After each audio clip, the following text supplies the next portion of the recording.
Welcome back to Neil RC, guys. I'm Neil. You are you. Here we are with the Rlaarlo.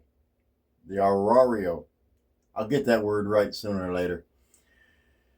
Swifty, you gotta excuse me for the all the funny stuff here.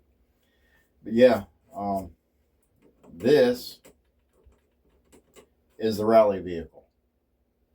You see it all over my Facebook page. Why? Because it's a really down-to-earth, budget-friendly, easy vehicle to drive. And it's fun. Oh my God, is it fun. Very simple. It comes with a battery, 3S battery. Works perfectly with this thing.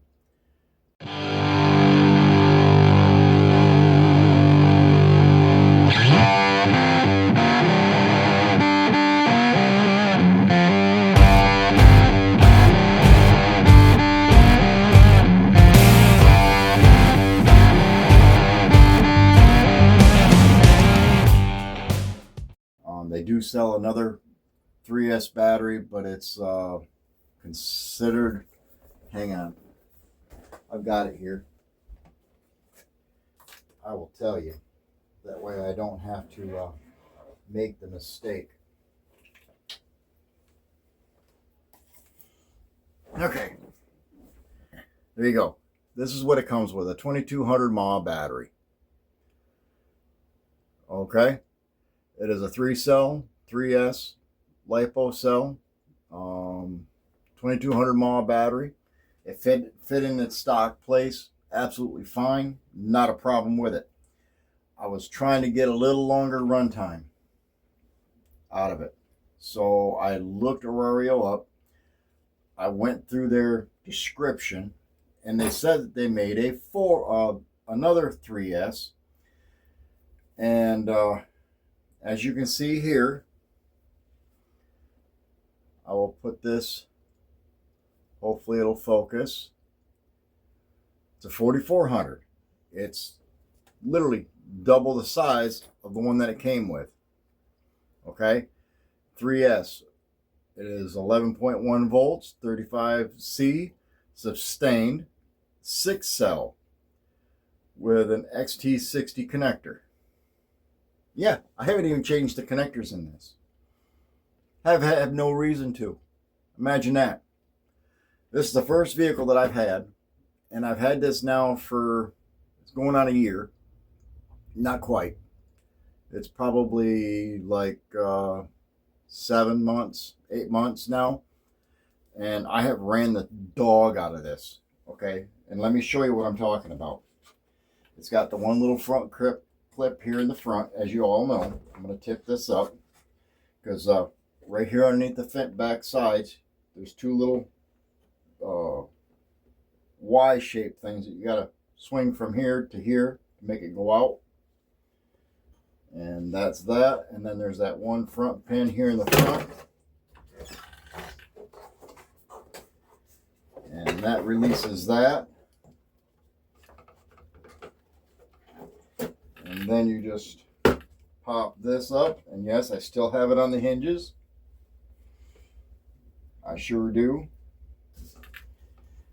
And still connected to the XT60.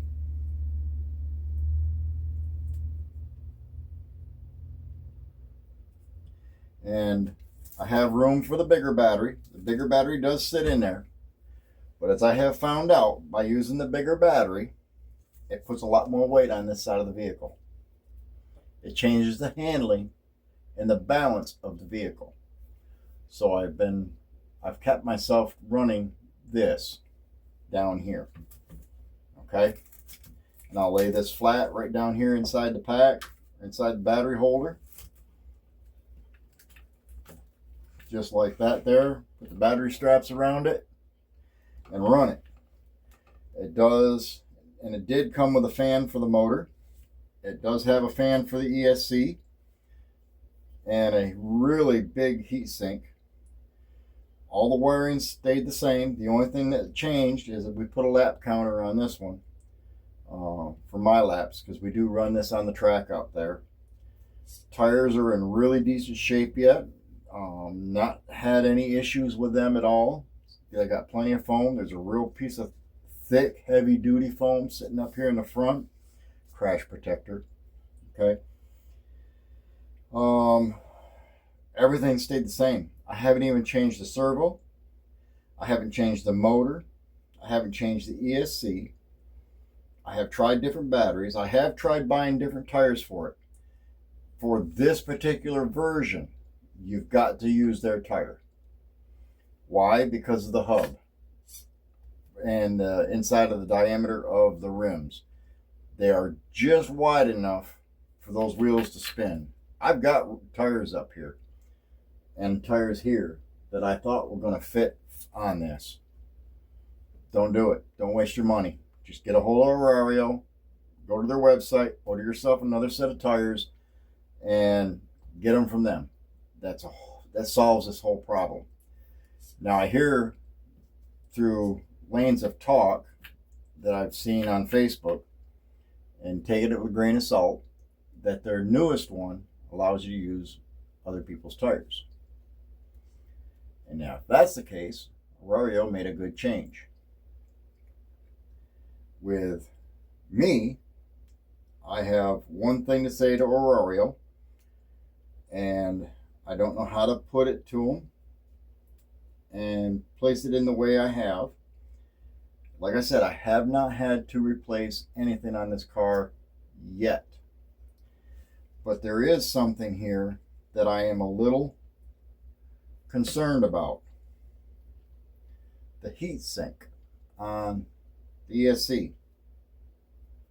It's not staying in, no matter what I do. I run a couple of laps, and yes, there is one small jump that's 6 inches high, maybe, at most. It's literally a 2x4 laying on its side, and we got a piece of plywood that comes up to it, nice long ramp, and it pops that thing out every time. And therefore now it's not cooling my ESC. So if I have one thing to say about Rlaarlo, that is it as of right now. That's my one complaint that I have about this model. That's all I've got to say about it. Is it a game changer for me? Honestly, I don't.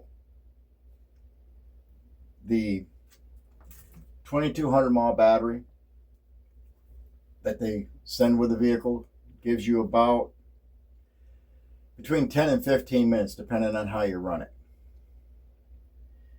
Is that 10 or 15 minutes on a little 2S or a 3S battery pack that's 35C, mind you, going to be enough to make that ESC overheat, considering it's a 60 amp? I don't see it. I don't see it happening.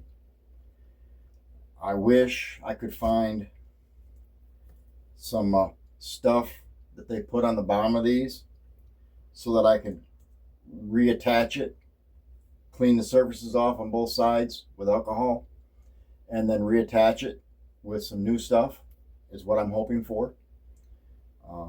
That's probably one of the reasons why I don't run this as much as I used to. Because of that, I have a really high tolerance to not destroying my stuff. I like to keep my stuff running the best I possibly can.